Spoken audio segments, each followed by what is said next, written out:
बिस्मिल्लाहिर्रहमानिर्रहीम। अस्सलामु अलैकुम व रहमतुल्लाहि व बरकातुहू। मजलिस इत्तेहादुल मुस्लिमीन के उम्मीदवार हुबली ईस्ट से मोहतरम जनाब दुर्गप्पा बिजवाड़ साहब, मजलिस इत्तेहादुल मुस्लिमीन के सदर और रुकने बल्दिया मोहतरम जनाब नज़ीर होनियाल साहब, कर्नाटका के मजलिस इत्तेहादुल मुस्लिमीन के जनरल सेक्रेटरी मोहतरम जनाब लतीफ़ खां पठान साहब, मोहतरमा नाहिदा खानम मुन्ना किट्टूर साहिबा, मोहतरमा जोहरा साहिबा, मोहतरमा सलमा सैयदा साहिबा, मोहतरमा सलमा मुल्ला साहिबा, हुसैन बिन इरफान साहब, राकेश बसवराज साहब, शफकत साहब, दादा पीर दबगा साहब, तनवीर बहाटी साहब, ख्वाजा साहब मुल्ला साहब, हैदराबाद से आए हुए मजलिस इत्तेहादुल मुस्लिमीन के तमाम अराकीन बल्दिया, जिम्मेदारान, मुहिबान मजलिस, मेरी इज़्ज़तदार माँ और बहनों, बुजुर्गों और मेरे गयूर नौजवान साथियों, अल्हम्दुलिल्लाह अल्लाह ने मुझे मौका दिया कि नूरानी प्लाट में आकर यहां पर मौजूद आप तमाम लोगों को और आप तमाम लोगों के मौजूदगी में आपके सामने मैं अपनी बात को रख सकूं। मैं आपका शुक्रगुजार हूं कि आपने अपना कीमती वक्त निकालकर आज के मजलिस के जलसे में शिरकत की। और मैं आपको शुरुआत में बताना जरूरी समझता हूं कि कल सुबह 10:30 बजे एक पदयात्रा होगी जिसमें मैं भी आऊंगा। ये हजरत सैयद फतेह शाह वली दरगाह से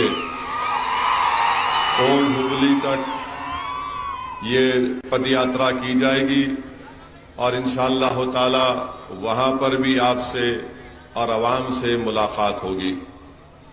मेरे अजीज दोस्तों और बुजुर्गों, मेरी इज़्ज़तदार माँ और बहनों, मेरे गयूर नौजवान साथियों, मैं आपके दरमियान में दोबारा आया हूं आपसे अपील करने के लिए कि 10 तारीख के दिन आप मुत्तहिदा तौर पर अपने एक वोट का इस्तेमाल मजलिस इत्तेहादुल मुस्लिमीन के उम्मीदवार जनाब दुर्गप्पा बिजवाड़ साहब के हक में इस्तेमाल करें।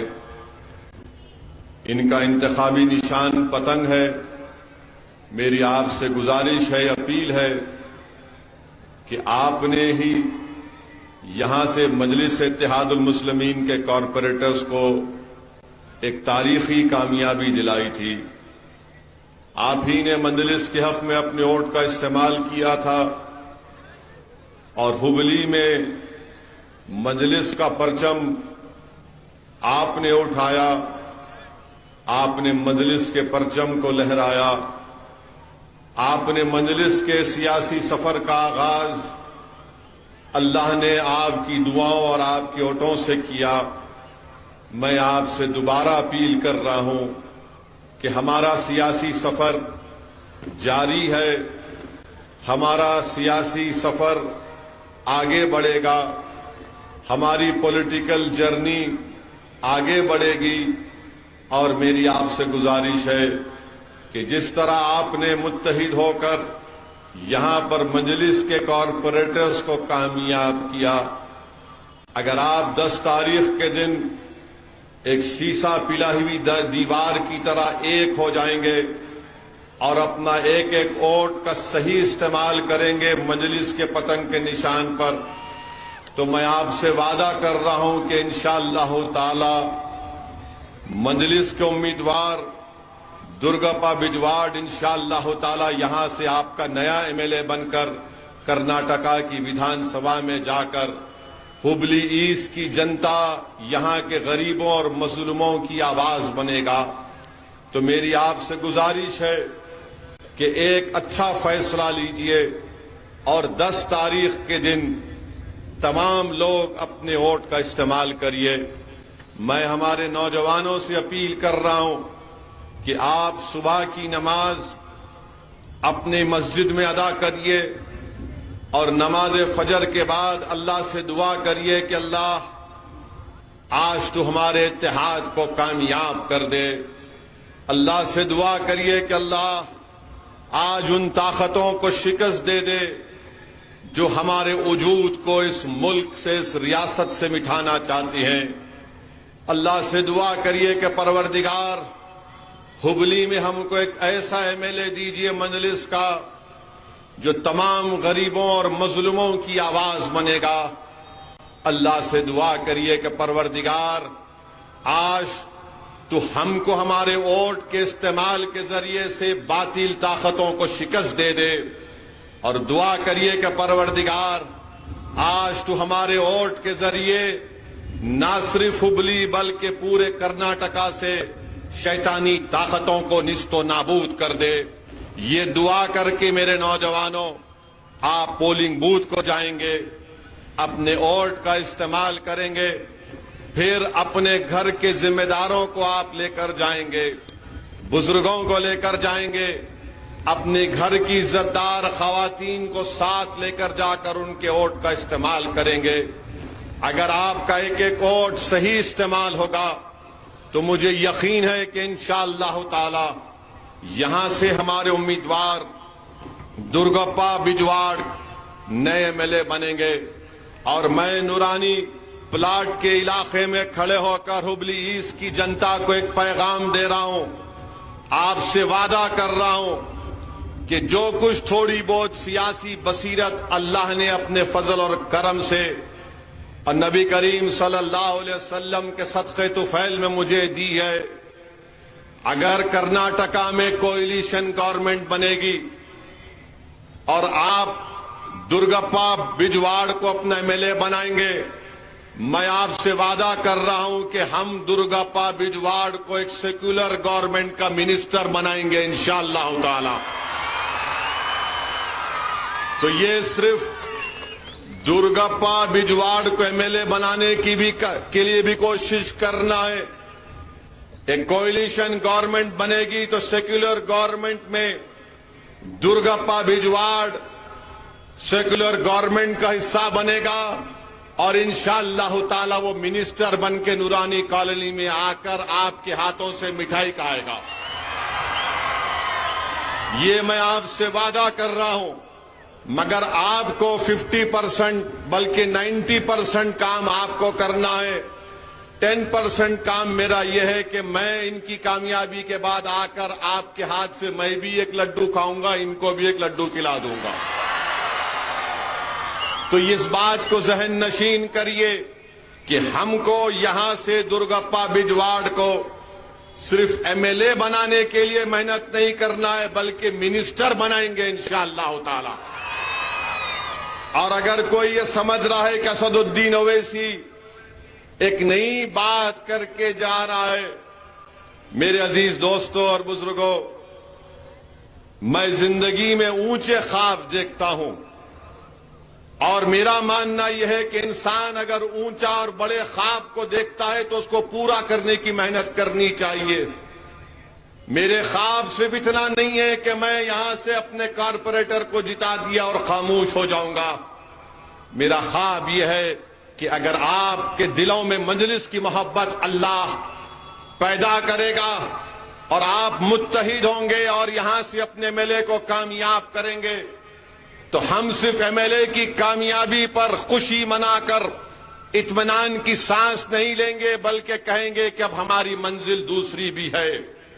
तो मेरे अजीज दोस्तों और बुजुर्गों, ये मेरी जिंदगी का मकसद एक ही रहा है कि मैं किस तरह जो वक्त अल्लाह ने हम तमाम को इस दुनिया में दिया है, हम उसको कैसे अच्छी तरीके से इस्तेमाल करें, गरीबों को मजबूत बनाने के लिए, कमजोरों को ताकतवर बनाने के लिए, जो मजलूम है उसको जालिम से छुटकारा दिलाने के लिए, ताकि सियासत में आपकी एक आवाज हो, ताकि सियासत में आपकी एक लीडरशिप हो, ताकि सियासत में आपको आपका जायज मुकाम मिले। ये उसी वक्त होगा, मेरी जज्बाती तकारीर या मेरे तकरीर के अल्फाज से नहीं होगा। ये जब आप अपनी सोच को बदलेंगे, जब आप इस बात को समझेंगे कि मैं अपने मुकद्दर के फैसले कर सकता हूं, मैं बेहतर जानता हूं कि मेरे लिए क्या करना है। अगर आज आप में वो सोच पैदा हो जाएगी तो यकीन जानिए, जो आज हम ख्वाब देख रहे हैं उन ख्वाबों को पूरा करेंगे।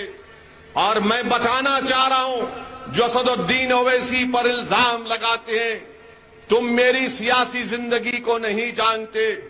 जब मैं बरतानिया से कानून की और बारेट लॉ की डिग्री लेकर वापस आया तो मैं अपनी पार्टी का एक ही एमएलए था। मैं एक ही एमएलए था अपने पार्टी का। उस वक्त भी लोग मजलिस की मुखालिफत में ताने मारते थे कि ये लंदन से पढ़ लिख कर आया है, ये तकरीर बराबर नहीं कर सकता, ये एक एमएलए क्या करेगा। मगर अल्लाह का हमेशा फजल और करम रहा, सदका है नबी करीम सल्लल्लाहु अलैहि वसल्लम का, दुआ है अहले दिल की और दुआ है मेरे मरहूम वालिद की और मेरी मां की कि मैं जुस्तजू किया, मेहनत किया। एक एमएलए था उस वक्त के आंध्र प्रदेश की 280 या 90 की असेंबली थी। अल्लाह ने मुझे बोलने का सलीका, मैं अकेला होकर 5 साल तेलुगु देशम की नाक में दम करके रख दिया था। और वो लोग बोलते थे कि कौन है ये जो अकेला खड़े होकर ये काम करता है। फिर अल्लाह ने मजलिस पर करम किया, 1 से 4 हुए और 4 से 7 हुए। एक एमपी था, अल्लाह ने 2 कर दिए। अब हुबली में कारपोरेटर है, मुझे यकीन है कि आप यहां से एमएलए बनाएंगे, आप बनाएंगे अपना एमएलए इंशाअल्लाह ताला। आप दुर्गप्पा बिजवाड़ को अपना एमएलए बनाएंगे? जोर से बोलो, आप अपना एमएलए बनाएंगे? आप पतंग के निशान पर बटन दबाएंगे? मेरी मां और बहनें, आप भी हाथ उठाकर बोलो कि आप मजलिस का साथ देंगे। मेरे अजीज दोस्तों और बुजुर्गों, ये हमारा सियासी सफर रहा है। मैं अगर आज हुबली ईस्ट को आपके दरमियान में आया हूं तो मैं कोई चमन में चलकर नहीं आया हूं, मैं कोई पार्क में चलकर नहीं आया हूं। मुझे भी तकालीफ और मसाइब और मुश्किलात के रास्तों से गुजरना पड़ा मेरे मजलिस के रुफ़क़ाओं के साथ। हमने भी बातिल ताकतों का मुकाबला किया हैदराबाद की सरजमीन पर। हमने भी उन ताकतों से मुकाबला किया जो हमारे इत्तेहाद को पारा पारा करना चाहते थे। हमने भी इल्जामात के तूफानों का मुकाबला किया। हमने भी अपनी आंखों से तारीख और जब सालार ने कसम खाई तो जो इल्जाम लगाने वाले थे अल्लाह ने उनको गुमनाम कर दिया। आज जो मुझ पर इल्जाम लगाने वाले, सुनो, मैं जेल को 1 मर्तबा नहीं गया, कई मर्तबा जेल को गया हूं। मैं हुकूमतों का दामाद बन के रहा हूं जेल में, याद रखो। मैं कोई यहां से कोई प्लेन से या चलकर नहीं आया हूं। मैं 50 दिन जेल में रहा। 1998 का पूरा फुटबॉल का वर्ल्ड कप जेल में देखा मैं। चंद्राबाबू नायडू मुख्यमंत्री थे, बोलते थे ओवैसी बाहर नहीं निकलना चाहिए। मैंने कहा तुम कहीं पर भी रखो, हम अल्हम्दुलिल्लाह रब्बिल आलमीन बोलने वाले हैं। तुमने जेल में रखा, हमने कहा अल्लाह तेरा फैसला कबूल है। जेल में 50 दिन हमको रखे और अल्हम्दुलिल्लाह जब बेल हुई तो बेल का कंडीशन ये लगाया गया कि ओवैसी भाषण नहीं देगा। मैंने कहा कोई बात नहीं, कब तक मेरी जबान को रोकेंगे। जेल से निकला तो 1 साल के बाद चंद्राबाबू नायडू ने, तेलुगु देशम की हुकूमत ने, हैदराबाद में मैं एमएलए था, पुलिस के जरिए मुझे मारा और पीटा। पुलिस टास्क फोर्स के जरिए एक जुलूस जा रहा था और घरों में घुसकर दंगाई लोग नाथूराम गोडसे की नाजायज औलाद मासूम लोगों के घरों में तोड़म फाड़ी कर रहे थे। तो वहां की हमारी मां और बहनों ने मुझे फोन करके बताया है कि ओवैसी जल्दी आओ, हमारे घर पे हमला हो रहा है, हमारी बच्चियों पर मारा जा रहा है। मैं दौड़ता हुआ गया, मुझे गिरफ्तार कर लिया गया। पुलिस को ऑर्डर नायडू दिया था कि ओवैसी को खत्म कर दो। मुझे गिरफ्तार करके मुझे इतना मारा लठों से। मेरे साथ हमारा एक साथी यूनुस था, उसके पैर पर गोली मारी गई। मुझसे सर्विस रिवॉल्वर से 2 गोलियां चलाई गई। मेरे सर पर 18 टाके लगे। पूरी पीठ और जिस्म पुलिस की लाठियों से लहूलुहान हो गई, मगर मेरे हौसले में कमी नहीं आई। जब मैं अस्पताल में तड़प रहा था तो मेरे वालिद की अल्लाह मगफरत करे, उन्होंने मुझसे आकर कहा कि असदुद्दीन, हिम्मत नहीं हारना, इस राह में इन्हीं रास्तों से तुमको गुजरना है। मुझे आज भी याद है कि मेरे वालिद मरूम ने मुझसे कहा था कि आज तुमको यह महसूस हो रहा होगा कि रोड पर लिटाकर तुमको मारा गया, तुम्हारी अना को तकलीफ हो रही होगी। मगर मेरे वालिद ने कहा, क्या कहा नौजवानों, सुनो। मेरे वालिद ने मुझसे कहा कि इमाम अहमद बिन हंबल की कुर्बानी को याद करो कि उनको बगदाद के बाजारों में पीटा गया था। इमाम आजम अबू हनीफा को जेल में डाला गया था। मेरे वालिद ने कहा कि हिम्मत मत हारो, जो जालिम हुक्मरान तुमसे ये काम किया है अल्लाह उसका जवाब देगा। मेरे हौसले उस वक्त पस्त नहीं हुए, आज कैसे पस्त हो सकते हैं। मैंने पुलिस की लाठियां खाई, अपने जिस्म से खून को बहाया। मजलिस के रुफ़क़ा अगर आज तुम्हारे सामने खड़े हैं तो मोहम्मद गौस की शहादत हमारे सामने है। अरे हम कुर्बानियां देकर आए हैं।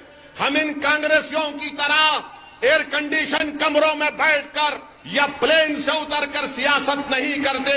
मेरी गाड़ी पर गोलियां चलाई गई, अल्लाह ने मुझे बचा लिया। सबने कहा कि मत जाओ उत्तर प्रदेश को, मैंने कहा मैं जाऊंगा। और मेरी मां ने मुझसे कहा कि तुम जिंदा हो, तुम कैसे हो। मैंने कहा कि अम्मा अच्छा हूं। तो अम्मा ने कहा जाओ बेटा काम करो, अल्लाह तुम्हारे साथ है, मेरी दुआएं तुम्हारे साथ है। मेरी बीवी मेरे साथ थी, दिल्ली में मेरी बीवी मेरे साथ थी। मैंने अपने बीवी से कहा कि अब आप हैदराबाद वापस जाओ। हमारी बीवी ने कहा कि जाओ, अल्लाह आपके साथ है।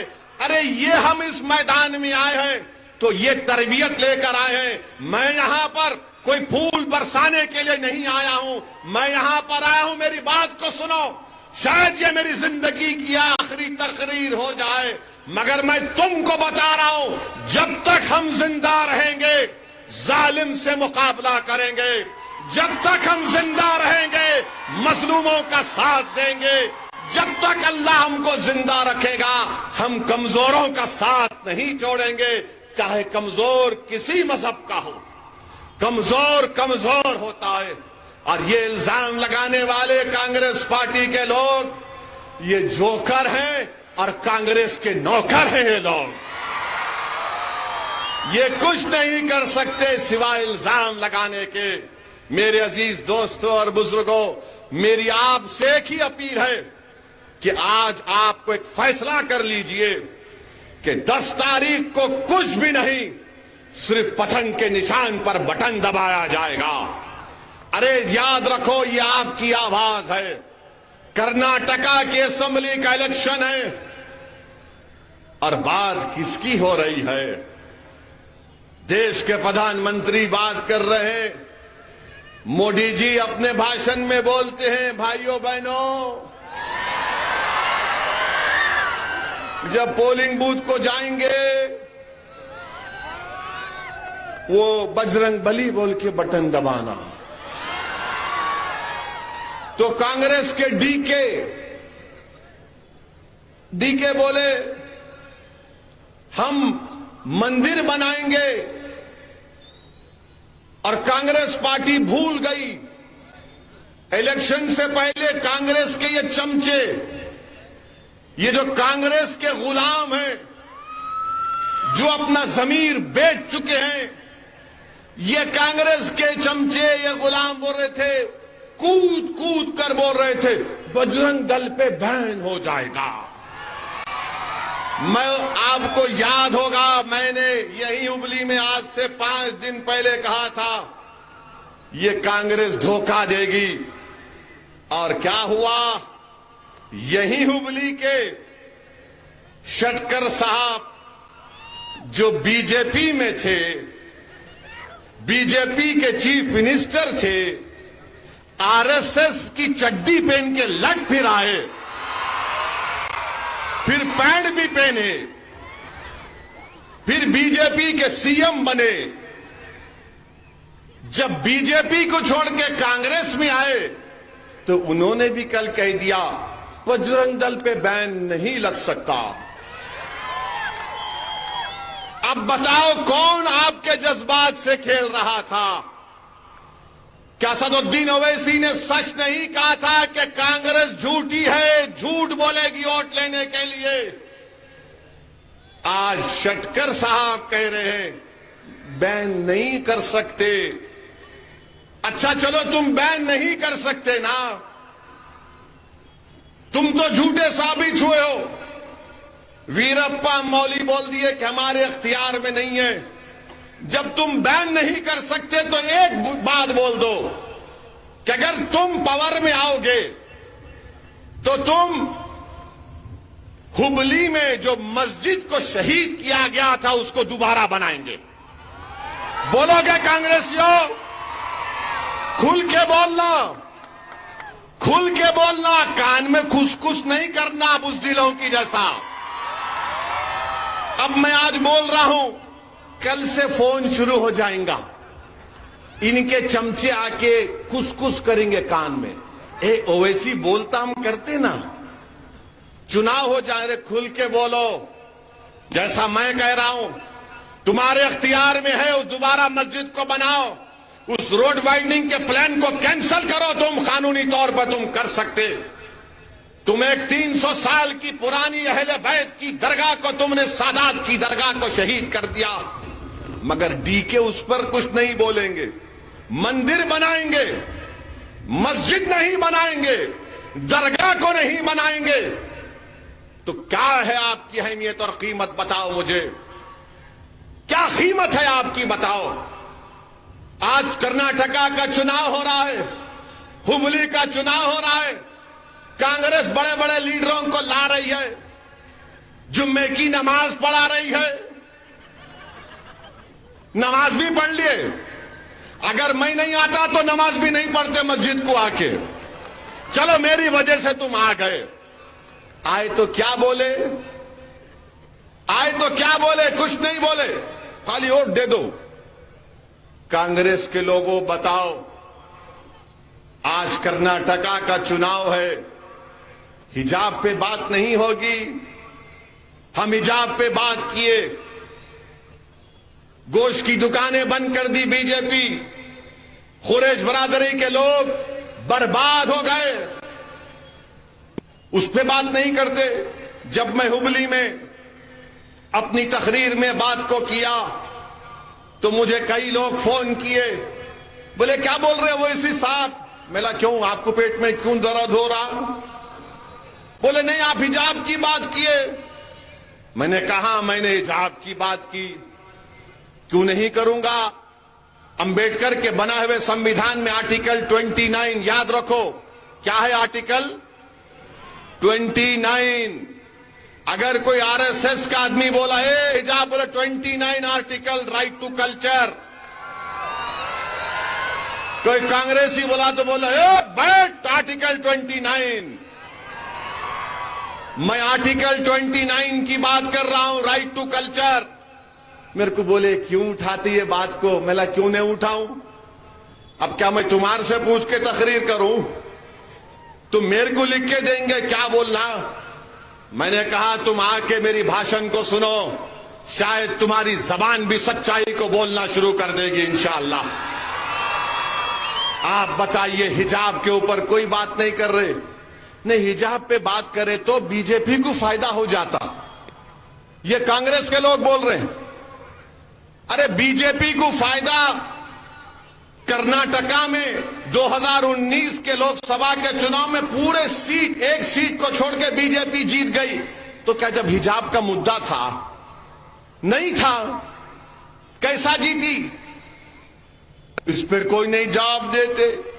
हिजाब मुद्दा है, मजलिस का एमएलए जीतेगा तो दुर्गप्पा बिजवाड़ कर्नाटका की विधानसभा में जाएगा, और जब एमएलए का वोट लेगा तो उसके साथ हमारी हिजाब पहनने वाली बेटियां रहेंगी। असेंबली को दुर्गप्पा ले जाकर असेंबली में बोलेगा कि हिजाब के ऊपर जो गलत कानून बनाया गया उसको वापस लो। और जिस तरह असदुद्दीन ओवैसी को लोकसभा में मैं ओत ले रहा था, तो ओत लेते वक्त मैं जब जा रहा था ओत लेने के लिए, तो बीजेपी वाले शुरू हो गए, ये नारा वो नारा, ये नारा मारना शुरू कर दिए। तो मैंने भी क्या किया, ओत ले लिया अल्लाह के नाम पे। उसके बाद मैंने कहा तकबीर, अल्लाहु अकबर। उसके बाद मैंने कहा जय भीम। वो पूरे परेशान हो गए, ये क्या तुम नया काम कर दिए? मैंने कहा तुम हमको नारा मारे तो तुम्हारा जवाब हम नहीं रखते, हम किसी का कर्जा नहीं रखते। हमने ये जवाब दे दिया और कर्जे को उतार दिया। मेरे अजीज दोस्तों और बुजुर्गों, मेरी आपसे गुजारिश है कि आप मजलिस को कामयाब करिए। ये कांग्रेस में दमखम नहीं रहा मुकाबला करने के लिए। और यहां के एमएलए साहब जो 10 साल से कांग्रेस का हमारा वोट लेकर जीत रहे हैं, मैं उनसे पूछ रहा हूं, एमएलए साहब, ये ईदगाह का मसला आया तो तुम गायब क्यों हो गए? ईदगाह का मसला आया तो तुम ईदगाह कमेटी के मेंबर हो, तुम गायब हो गए। क्यों गायब हुए? नहीं, बीजेपी को वोट मिल जाता। यानी मेरी ईदगाह का मसला आएगा, हुबली की ईदगाह का मसला आएगा तो तुम गूंगे हो जाते हो। और फिर 10 साल से टीपू जयंती बनाई गई, कांग्रेस का एमएलए दिखा आपको? दिखा आपको?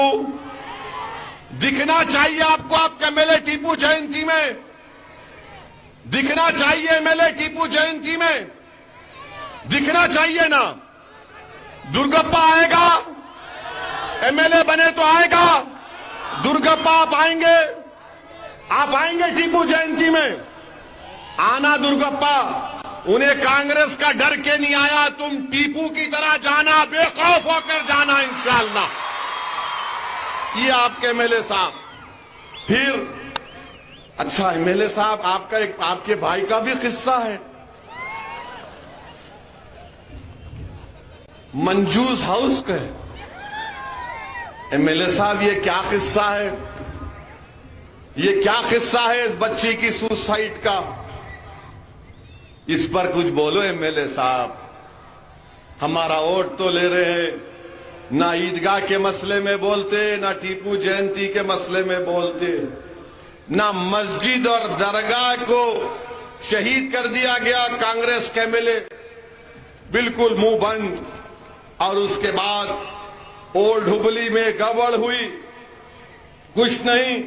अच्छा एमएलए साहब, आपके भाई का भी क्या चक्कर है ये भी मालूम है, ये भी किस्सा मालूम है। अब ये नहीं बोलते। आप बताइए कि 10 साल से मिले हैं, आपने हुबली की जनता के, हिबीस की जनता के लिए क्या किया? रोड वाइडनिंग के नाम पर महमूद शाह कादरी की दरगाह को डिमोलिश कर दिया। हमारे 150 बच्चे जेल में हैं पिछले 14 महीने से। क्या कोई कांग्रेस का लीडर बात कर रहा है इन बच्चों के लिए? 14 महीने से हुबली के बच्चे जेल में हैं। मैं देखा हूं उस खानदान की एक हमारी बहन मुझसे अपनी बेटी के साथ आकर मिली। 8 साल की बच्चा, 6 या 7 साल की बच्ची थी। हमारी बहन ने रोते हुए कहा कि ओवैसी साहब, 14 महीने हो गए मेरी बेटी को उसके अब्बा को देखे हुए। अब बताओ कैसी जिंदगी गुजार रही होंगी मैं। क्यों नहीं कांग्रेस बात करती इसके ऊपर? यूएपीए का कानून कांग्रेस ने लगवाया, अनलॉफुल एक्टिविटीज प्रिवेंशन का कानून अमित शाह 2019 में लाए थे। आप पार्लियामेंट का रिकॉर्ड उठाकर देखो, बल्कि आज घर को जाएंगे तो यूट्यूब पर डालो Owaisi speech in Lok Sabha on UAP amendment. Congress Amit Shah के साथ उस कानून को और खराब कर दी। मैं अपनी तकरीर में कांग्रेस के एमपी की तरफ से इशारा करके बोला कि अल्लाह तुमको जेल में डालेगा तो तुमको गरीबों की तकलीफ समझ में आएगी। अल्लाह तुमको जेल में सड़ाएगा तो तुमको मालूम होगा कि कैसी तकलीफ गरीबों को उठाना पड़ता। तो पूरे कांग्रेस के लीडर्स खड़े हो गए, एमपी हमको बोल रहे हैं आप। मिला क्यों, तुम क्या दूध के धुले हुए है? अरे तुमको क्या, तुम्हारे पार्टी को बोलते हम। आज आप देखो वो बच्चों की बेल नहीं हो रही है। यूएपीए का सबसे गलत कानून है, सख्त कानून है। पूरी दुनिया में ऐसा कानून नहीं है, न अमेरिका में है, न रशिया में है, न ग्रेट ब्रिटेन में है। अमेरिका के पेट्रियट एक्ट से बदतरीन यूएपीए का कानून है, और उसको कानून लगा दिया गया। मेरे भाई, हम बात कर रहे हैं उन लोगों के लिए। मैंने हमारी उस बहन से वादा किया, और हमारे बुजुर्ग यहां पर पीछे बैठे हैं। मैंने उनके सामने सुप्रीम कोर्ट के एक वकील से भी बात की। इंशाअल्लाह ताला हम उन बच्चों की रिहाई के लिए लड़ेंगे। जो कुछ अल्लाह ने हमको दिया हम उसको इस्तेमाल करेंगे। उनको घर लाएंगे ताकि वो हुबली को आकर अपने घर में अपनी औलाद से, अपनी बीवी बच्चों से मिल सके और एक नॉर्मल जिंदगी को गुजार सके। ये कांग्रेस के एमएलए उस वक्त भी एक लफ्ज नहीं बोला। बताओ आप क्यों वोट देंगे उसको? आपका तो इखलाकी फरीजा यह है कि आप कांग्रेस को वोट ना दें। जो बच्चे जेल में सड़ रहे हैं उनकी बात करने से डरता है, वो तुम्हारे वोट का हकदार नहीं है। मेरी बात को जानो आप। 158 हुबली के बच्चे जेल में उस मनूस यूएपीए के कानून में। डीके शिव कुमार क्यों नहीं बात करते इन बच्चों के बारे में? डीके शिव कुमार बात करो ना इन बच्चों के बारे में। सोनिया गांधी आज हुबली में है, राहुल गांधी हुबली में है। अरे बात करो, मस्जिद को शहीद कर दिया, दरगाह को तोड़ दिए। हुबली में 150 बच्चे हैं, मगर शेतकर के लिए तायीद करने सोनिया गांधी आती है, जो आरएसएस से निकला और आज भी आरएसएस में है। और गुनाहगार मैं हूं, क्योंकि मैं तुम्हारी बात करता हूं, मैं तुम्हारे हक के लिए लड़ता हूं। अरे जब तक जिंदा रहूंगा लड़ूंगा। गोलियां मेरी आवाज को खत्म नहीं कर सकेगी। तुम उस पैगाम को लेकर आगे बढ़ोगे। यह आपका सेकुलरिज्म है। तुम ऐसे मुकाबला करोगे मोदी से, तुम ऐसे मुकाबला करोगे। मैडम सोनिया गांधी, मुझे उम्मीद नहीं थी आपसे कि आप एक आरएसएस के आदमी के लिए कैंपेन करने आएंगी। जगदीश शेट्टर तो आरएसएस से आया है। अफसोस का मुकाम है कि आइडियोलॉजी की लड़ाई में कांग्रेस नाकाम है और इल्जाम मुझ पर लगाते हैं। इनके जोकर, इनके नौकर, इनके गुलाम, इनके दुम छल्ले। अरे तुम पूछना चाहिए था। मगर कांग्रेस का मामला यह है कि जो बीजेपी से निकल गया, इनके पास एक सर्टिफिकेट देने की दुकान है, यूं लगा देते, तू सेक्युलर, बाकी के कम्युनल। अरे कांग्रेसियों, तो मुझे तुम्हारी सर्टिफिकेट की जरूरत नहीं है। मेरा सर्टिफिकेट तो मेरे मरने के बाद हशर के मैदान में अल्लाह देगा, नबी करीम सल्लल्लाहु अलैहि वसल्लम के सदक़े में मेरे सीधे हाथ में इंशाअल्लाह। आज अजीज दोस्तों, ये कांग्रेस पार्टी का मामला है। कोई इनके पास नहीं है। सिद्धरामैया बोलते अहिंदा अहिंदा की सियासत। ये कौन सी अहिंदा की सियासत है कि तुम मुख्यमंत्री बन जाते हो अहिंदा के नाम पर, हम जेल को चले जाते हैं। अहिंदा के नाम पर तुम मुख्यमंत्री बन जाते हो, हमारा हिजाब छीन लिया जाता। अहिंदा के नाम पर तुम मुख्यमंत्री बन जाते और हमारी दरगाह को मिसमार कर दिया जाता, मस्जिद को शहीद कर दिया जाता। ये कौन सा हिंदा है? बताओ, दलित अल्पसंख्यक समाज के मुसलमान क्रिश्चियन कहां पर जाएंगे? बल्कि मैं आज सलाम करता हूं हमारे लिंगायत भाइयों को, जो पॉलिटिकली इतना पावरफुल है कर्नाटका में कि हर एक को डरा के रखते हो, चाहे बीजेपी और कांग्रेस हो। आप भी डरा सकते हैं इनको। सीखो लिंगायत भाइयों से, बहनों से, मेरे दलित भाइयों और बहनों, सीखो लिंगायत भाइयों और बहनों से। फर्क क्या है कि वो यूनाइटेड है और तुम डिसयूनाइटेड हो। वो मुत्तहिद है और तुम मुंतशिर हो। तुम जंग लड़ने से पहले सोचते मैं जंग हार गया तो। अरे मेरे भाई, पहले जंग के मैदान में आओ और जंग करो। नतीजा ऊपर वाले के हाथ में, तुम्हारे हाथ में लड़ना है, तुम्हारे हाथ में जिद्दोजहद करना है। अगर तुम टीपू का नाम सुन के पुकारते ना, तो टीपू क्या डर गया था अंग्रेजों से?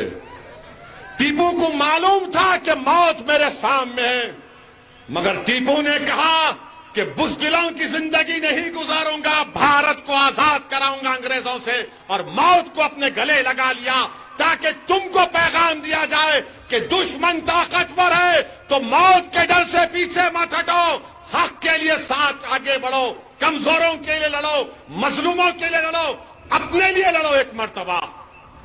तुमने हमेशा वोट दिया, तुमने वोट हासिल नहीं किया, तुम सिर्फ वोट देने वाले बन गए। तुम एक दूध देने वाली भैंस की तरह बन गए। तुम एक एटीएम की मशीन बन गए कि कांग्रेस वाले आकर पासवर्ड मारते सेकुलरिज्म, और तुम वोट डालते रहते। वहां पर मोदी आके बोलते नेशनलिज्म, वो लोग उनके नेशनलिज्म में दौड़ते। अब बीजेपी को बताना पड़ेगा ये नेशनलिज्म इनका क्या है, कौन सा नेशनलिज्म है। आज हमारे भारत के प्रधानमंत्री, वजीर आजम मित्रों श्री मोदी बेंगलुरु में रोड शो किए कुछ 26 किलोमीटर का आप बोलते हैं। आपको मालूम, जब मोदी रोड शो कर रहे थे बेंगलुरु में, मणिपुर में 55 लोगों की मौत हो गई। 55 पीपुल हैव डाइड। राजौरी में हमारे 5 सिपाहियों को पाकिस्तान से आतंकवादी आकर उनकी जान ले लिए, मगर मोदी जी बेंगलुरु में क्या है, 55 लोग। सिविल वार हो रही है मणिपुर में, सिविल वार हो रही है, और मोदी जी बोल रहे वो केरला की पिक्चर में ऐसा बताया गया था। मैं पूरे अवाम से बताना चाह रहा हूं, हिटलर को जानते ना, हिटलर को हिटलर ने 70 लाख यहूदियों को मरवाया था। कितने? 70 लाख। और कैसे मरवाया? पहले हिटलर क्या किया मालूम आपको? पहले बोला कि यहूदियों के खिलाफ हेट स्पीच दो यहूदियों के खिलाफ। यहूदी बदमाश, यहूदी जर्मनी के नहीं है, यहूदी जर्मनी के बाहर के हैं, यहूदी लव जिहाद करते, यहूदी धर्म परिवर्तन करते। समझ में आ रहा? दिमाग में बात बैठ रही? समझ में आ रहा? वो हिटलर करता था। फिर हिटलर ने क्या किया? पिक्चर बनाया। उसका अंग्रेजी नाम उस पिक्चर का शायद 1940 में इटर्नल जू था। उस पिक्चर के जरिए हिटलर ने जर्मनी के जर्मन्स में यहूदियों के खिलाफ नफरत पैदा कर दी। और उसके बाद क्या हुआ? कत्लेआम हुआ यहूदियों का। मोदी जी, हिटलर ने ऐसा काम किया था। इटर्नल जू एक पिक्चर बनाई थी, उसका जर्मन नाम याद नहीं आ रहा मुझे। फिर वो क्रिस्टलाक का एक वाकया हुआ, राइक्सटैग को जला दिया गया। उसके बाद यहूदियों का कत्लेआम हुआ। ये समझो बात को आप, भारत के प्राइम मिनिस्टर हैं, 133 करोड़ जनता का प्राइम मिनिस्टर, मगर क्या बोल रहे, पिक्चर के प्रोमोटर बन गए प्राइम मिनिस्टर, एक पिक्चर के डिस्ट्रीब्यूटर बन गए, एक पिक्चर के डायरेक्टर प्रोड्यूसर बन गए मोदी जी। देश के प्रधानमंत्री और आरएसएस से हम कहना चाह रहे हैं, सबक हासिल करो हिटलर से, सबक हासिल करो हिटलर से कि हिटलर ने कैसे यहूदियों को 70 लाख यहूदियों को खत्म कर दिया था, कैसे नफरत पैदा कर दी थी जर्मनी के जर्मनों में कि यहूदी गंदे हैं, गद्दार हैं, झूठे हैं, जर्मनी के नहीं हैं। ये राह पर कहीं वो मुल्क, हमारा मुल्क ना चला जाए। और पिक्चर देखकर लोग बोल रहे हैं अच्छा आईसिस, अरे आईसिस ने जो वीडियो बनाया था, उस आईसिस के वीडियो में मेरी फोटो थी। पूछो गवर्नमेंट ऑफ इंडिया से, उन्होंने वीडियो को निकाला। उस फोटो में आईसिस ने कहा कि असदुद्दीन ओवैसी को खत्म कर देना चाहिए। ये अजीब मामला है, आईसिस मेरे को खत्म करना चाहती और भारत में नाथूराम गोडसे की नाजायज औलाद मेरे पे गोली चलाती। मैं दोनों के दरमियान में फंस गया, यानी मेरा हाल ऐसा हो गया कि फंस गई रजिया गुंडों में, इधर इन्हों भी मारते उधर उन्हों भी गोली चलाते। खैर, जो दुनिया में आता है, मेरे को हमारी अम्मा सिखाई। हमारी अम्मा बोली कि देखो, जब तुम दुनिया में आए तो एक बड़े अल्लाह के वली ने तुम्हारे कान में अज़ान दे दी, अब तुम्हारी अज़ान हो गई, अब सिर्फ तुम्हारा जनाजा निकलना बाकी है। तो मैं तैयार हूं, मैं डरने वालों से नहीं हूं, मैं सिर्फ अल्लाह से डरता हूं और अल्लाह से डरता रहूंगा। मगर आपको सच्चाई बयान कर रहा हूं कि पिक्चर का प्रमोशन भारत के प्राइम मिनिस्टर कर रहे हैं, और हो सकता है कि प्राइम मिनिस्टर अपने घर में बैठकर देखेंगे ऐसा। वेरी गुड, बुर्खा पहनकर, बुर्खा पहने, क्या प्राइम मिनिस्टर साहब, इस देश की आजादी में क्या हमने हिस्सा नहीं लिया था? इस देश की आजादी में बी अम्मा कौन थी? वो बी अम्मा जिसने महिलाओं को अंग्रेजों के खिलाफ खड़ा किया था। प्राइम मिनिस्टर हजरत महल कौन थी जिसने अंग्रेजों से मुकाबला किया और नेपाल में जाकर उसको बसना पड़ा? बहादुर शाह जफर कौन थे जिनके बेटों की सरों, कटे हुए सरों को उनके सामने लाकर दे दिया गया? आज आप हमसे कह रहे हैं कि पिक्चर ऐसा है, भारत के प्रधानमंत्री का ये बात, और फिर बजरंग बली के नाम पे वोट दे के बटन दबाओ। प्राइम मिनिस्टर ऑफ इंडिया, आपने अंबेडकर के बनाए हुए संविधान पर ओथ लिया है, आपको यह कहना चाहिए था कि संविधान के नाम पे वोट दो, संविधान को मजबूत करने के लिए वोट दो, अपने अच्छे नेताओं को बनाओ। मगर प्राइम मिनिस्टर अपने आप को हमेशा एक मखसूस आइडियोलॉजी से अपने आप को करीब दिखाते हैं। दिल्ली में गड़बड़ हुई तो बोले कपड़े देखकर पहचान लो, उत्तर प्रदेश में गए तो बोले कब्रस्तान शमशान की बात प्रधानमंत्री ने की। ये प्रधानमंत्री का मामला, यानी अगर आप कांग्रेस को अहिंदा की पॉलिटिक्स पे वोट दिए तो सिद्धरामैया बन सकते। अब नहीं मालूम डीके खामोश बैठते नहीं बैठते, मगर अहिंदा के नाम पर उनको फायदा और हमको कुछ नहीं मिलता। यहां पर नेशनलिज्म के नाम पर जो सच्चाई पर मुबन्नी नहीं है, आरएसएस को फायदा होता। तो इसीलिए मैं आपसे अपील कर रहा हूं कि आप अपनी पार्टी के एक उम्मीदवार को एमएलए बनाइए। जब वो जाएगा कर्नाटका के असेंबली में तो आपके लिए लड़ेगा, हुबली ईस्ट के लिए लड़ेगा, गरीबों के लिए लड़ेगा। और अगर मजलिस के उम्मीदवार को आप कामयाब करेंगे, दुर्गप्पा बिजवाड़ को, तो पूरे इंडिया में पूरे भारत में लोग जलजला आएगा कि ये क्या कर दिए आप लोग, ये क्या कर दिया आप लोग। याद रखो, अंबेडकर को भी, बाबा साहेब अंबेडकर अगर कॉन्स्टिट्यूएंट असेंबली में गए तो उसमें भी गरीबों और मजलूमों की ओर से बाबा साहब जीत कर गए थे। अगर आज दुर्गप्पा बिजवाड़ जाएगा तो तुम गरीब और मजलूमों की दुआ और वोट की वजह से जाएगा। एक तारीख आप बनाओगे नहीं बनाओगे, आप हिस्ट्री क्रिएट करेंगे, आप तारीख बनाएंगे भारत में, आप साथ देंगे दुर्गप्पा का, बिजवाड़ का। अरे जोर से बोलो, क्या मोदी से डर हो रहा, क्या आरएसएस से डर हो रहा? आपको आवाज नहीं निकालेंगे इधर से? अरे जोर से बोलो, पतंग के निशान पे बटन दबेगा, पतंग के निशान पे बटन दबेगा।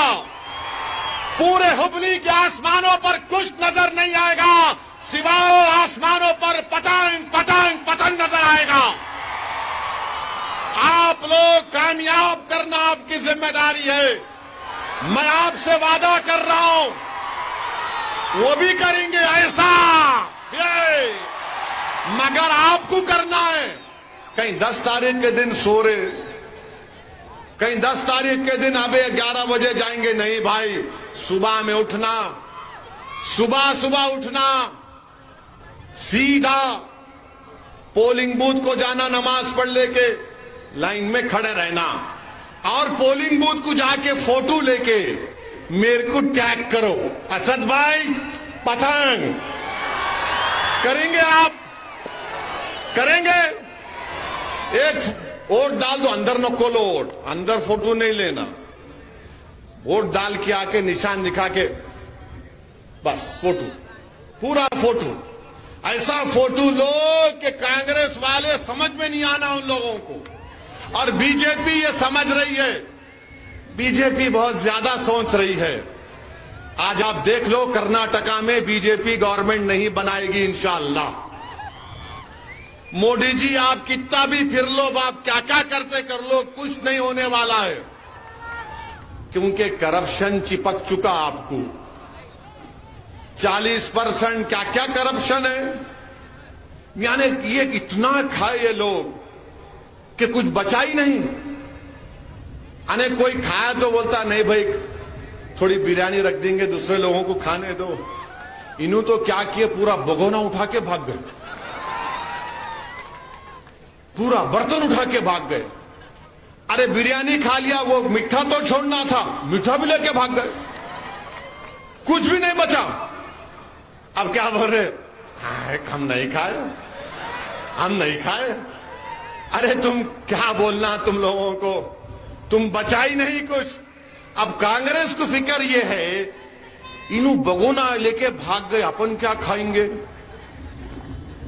मेरे भाई, मेरे अजीज दोस्तों, मेरी आपसे अपील है कि आपकी एक आवाज को पहुंचाओ। मेरे भाई, आपको जरूरत है आपकी आवाज की। आप 10 साल कांग्रेस का साथ दिए, एक मर्तबा मजलिस के एमएलए को बनाइए, और मेरी बात को जहन नशीन कर लो। आप हमारे कैंडिडेट दुर्गप्पा बिजवाड़ का मुकाबला बीजेपी से है। कांग्रेस 3rd पे चले गई, अब कांग्रेस नंबर 3 हो गई। अब मुकाबला एमआईएम में है और बीजेपी में है। अगर आप मुत्तहिदा अपने वोट का इस्तेमाल करेंगे तो बहुत बड़ी मेजॉरिटी से इंशाअल्लाह ताला ये हमारा भाई कामयाब होगा। और ये बहुत तेज आदमी है, इन्हें नरम नहीं है, इन्हों नरम नहीं है, इन्हों सख्त है, इन्हों सख्त है, स्ट्रांग है, सब एतबार से स्ट्रांग है इन्हों। इस वास्ते इनको टिकट दिया मैं।